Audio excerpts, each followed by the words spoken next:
Olá, quinto ano, vamos fazer nossa aula de Geografia.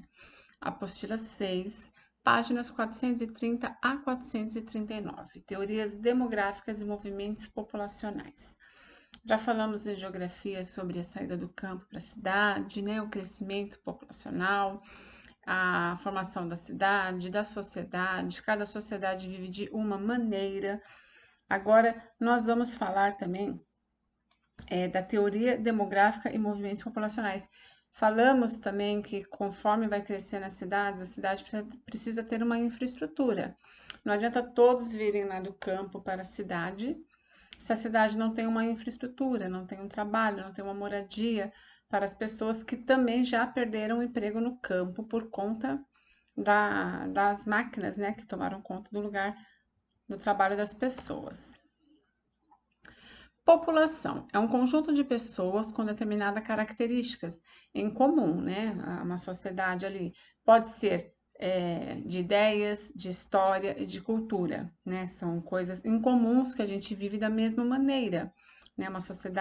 Cada sociedade vive à sua maneira e as pessoas que vivem naquela sociedade vão seguindo umas às outras o jeito de ser, de comer, de se vestir, né? Sempre tem uma característica local de cada sociedade.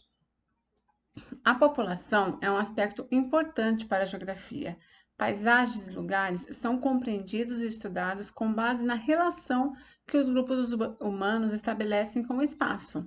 Onde tem mais pessoas, onde tem menos pessoas, se aquelas pessoas saem muito daquele lugar para trabalhar, para se divertir, né, para a cultura, para o lazer.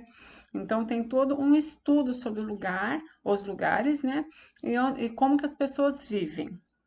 Existe na geografia uma área que estuda especialmente as populações, chamada de demografia. Demografia, um termo de origem grega, que demo significa povo e grafia descrição. Então, seria, né, a descrição do povo, o jeito que cada povo vive em cada lugar, né? Lugares, como a gente já falou, de características diferentes, características físicas, né, características locais, características de estrutura, mesmo aqui em São Paulo. Cada bairro tem uma estrutura diferente, né? Pessoas que moram naquele bairro também vivem de maneira diferente. Assim como as casas que nós vimos lá, os tipos de moradia, moradias muito chiques, todas bem organizadas, bem planejadas e outras nem tanto, né? A diferença entre as populações podem ser econômicas, como a gente já viu também, étnicas, culturais e outros. Estes estudos levam a compreender como as pessoas vivem. Isso pode auxiliar governo e instituições a planejar políticas públicas. Isso é, ajudar as pessoas que precisam mais. Tem um estudo feito pelo governo, quantas pessoas moram naquele lugar, o que tem, o que falta naquele lugar, como que é a moradia daquele lugar, tudo isso é muito importante. Muito assim, longe do centro da cidade, né? Longe de áreas muito urbanas, apesar de estar na cidade, tem áreas afastadas que já não são tão urbanas assim. Ali não tem saneamento básico, ali está faltando energia.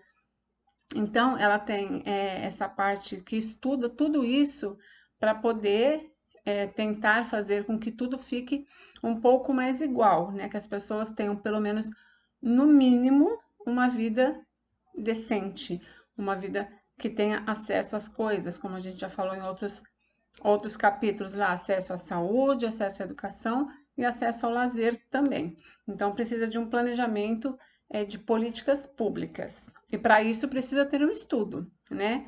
Do que precisa e de quantas pessoas estão ali. A população não se distribui no globo, né, no nosso planeta, assim, de maneira regular. Ou seja, alguns países apresentam maior número de habitantes que outros. Alguns países são mais populosos do que outros. A densidade demográfica tenta analisar a distribuição média da população em determinada área. Média que a gente diz, né? Não dá para ter certeza dos números. A gente faz um estudo hoje, amanhã já mudou, amanhã pessoas nascem, pessoas morrem, pessoas mudam de lugar. Então é sempre uma média que é tirada desses estudos, né? Por isso que não é um número exato, é um valor mais ou menos ali, um valor médio que eles falam. Quanto mais pessoas por metro quadrado, mais povoado será o país, assim como está representado aí na imagem da página 433, né? Uma pessoa aí, esse desenho aí no chão, essa cor aí no chão, está representando o metro quadrado. Uma pessoa por metro quadrado, 3 pessoas por metro quadrado, 6 pessoas por metro quadrado. Quanto mais pessoas por metro quadrado, mais populoso é o país. Tem país que tem poucas pessoas, né? É menos populoso. Tem países igual a Índia e a China, que nem cabe mais gente lá, de tanta gente que tem. Vamos ver. Perfil populacional, marcado por características como faixa etária, número de nascimento e número de mortes, né? A faixa etária lá no Japão vive-se mais, a faixa etária como que tá, são pessoas mais velhas, não está nascendo muita gente, então tem poucos jovens, tem mais velhos, ou vice-versa. Aqui pode falar por alguns bairros, existem bairros onde moram pessoas mais de idade, onde moram mais jovens, então eles têm todos esses estudos que ajuda também a fazer um planejamento para políticas públicas. Crescimento vegetativo é a diferença entre o número de nascimento, que corresponde à taxa de natalidade, e o número de mortes, que a gente também diz de mortalidade. Tem o Instituto Brasileiro de Geografia e Estatísticas, que é o IBGE, que é o responsável por todas essas pesquisas. Eles sempre fazem, de tempo em tempo, uma pesquisa, né? Contratam pessoas, eles vão às ruas, fazem a pesquisa, quantas pessoas moram nessa casa, qual é a faixa etária, de quantos a quantos anos, se trabalha, se não trabalha, se estuda, se já viajou. Eles fazem muitas perguntas para ter essa estatística, né? Para ter esse estudo.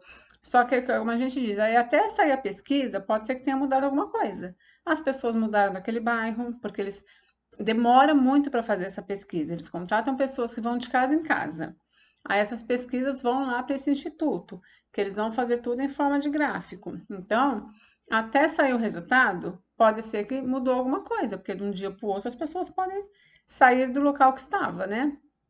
Então, por isso que fala que é um resultado assim, é uma média que eles tiram, não é exatamente aquele número que é mostrado para a gente depois em forma de gráfico. Temos aí, aqui na apostila, a gente também tem 2 gráficos aí. A professora colocou um outro aí só para ficar diferente. Ó como que eles fazem, ó. População aqui está residente por sexo e grupos de idade no Ceará, né? Isso aqui foi só como um exemplo aqui do homens e mulheres com mais de 70 anos, olha quantos tem, 60 a 69, os maiores aqui, ó, de 10 a 14, bastante jovens, tanto homem quanto mulher. Até que esse gráfico aqui está equilibrado, mais ou menos equilibrado, né? A quantidade de homem e a quantidade de mulheres. Mas para vocês verem, ó, o IBGE que fez foi um censo, né? Ele chama o censo de 2000, né? Há muito tempo já. Aqui só do Ceará, é isso aqui. Então, eles fazem por estado, fazem por bairro, tem várias coisas que eles vão calcular aí para saber como que está a população no Brasil. E para isso conseguir fazer melhorias para todo mundo, tá bom? De geografia é só isso, pessoal, por enquanto, né? Depois nós vamos continuar com características da população brasileira, estudar mais um pouquinho. Aí vocês vão fazer agora os exercícios da página 436 até a 439. São poucas questões aí, bem rapidinho. O primeiro tem um gráfico para a gente analisar. Aí depois algumas perguntinhas aí, bem simples e bem rápidas de fazer, tá ok? Depois vai a vídeo correção. Como vocês sabem, agora o nosso chat está sendo feita a correção de português e matemática, mas se vocês tiverem alguma dúvida em qualquer outra disciplina, geografia, história, ciências, vocês podem perguntar ou lá no nosso mural de comunicação, ou por e-mail, ou até mesmo no chat, tá bom? Beijinhos, até lá!